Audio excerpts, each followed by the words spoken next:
আমার আগের যিনি বক্তা মাননীয় দীপক কর্মকার বলেছেন যে আমরা আমাদের যা করছি, অর্থাৎ আমরা কোচ যারা যারা কোচিং দেওয়াচ্ছি আমাদের স্টুডেন্টদেরকে, আমরা আমাদেরকেও আত্মসমালোচনা করা, দেখা যে আমরা যেগুলো পড়াচ্ছি সেগুলো কতটুকু সঠিক, বা আমরা আমাদের যে রেজাল্ট সেটা আমরা করতে পারছি কিনা।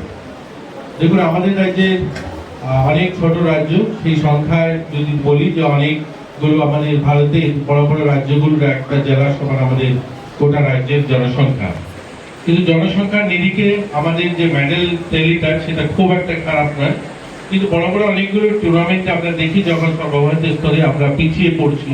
এটা কিন্তু আমাদের আজকের দিনে আমাদের আলোচনার বিষয়, যে আমরা এতগুলো পরিকাঠামো উন্নয়ন, যেগুলো ইনফ্রাস্ট্রাকচার কথা বলা হচ্ছে, একটা সময় ছিল যে আমাদের রাজ্যে ইনফ্রাস্ট্রাকচার খুব একটা ছিল না, কিন্তু আজকের দিনে আমরা বলতে পারি যে অন্যান্য রাজ্যের তুলনায়, উত্তর পূর্বাঞ্চলের রাজ্যের তুলনায় আমরা কোনো অংশে পিছিয়ে নেই। আমাদের রাজ্যের ইনফ্রাস্ট্রাকচার, আমরা অনেকগুলো ইনফ্রাস্ট্রাকচার গড়ে তুলেছি ইতিমধ্যে।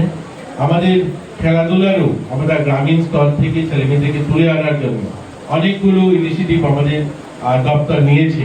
কিন্তু তারপরেও আমরা কোথায় না কোথায় যেন মনে হয় আমাদের কিছু ত্রুটি রয়ে গেছে, তার জন্য আমাদের যে ধরনের অ্যাচিভমেন্ট করার আমরা সেগুলো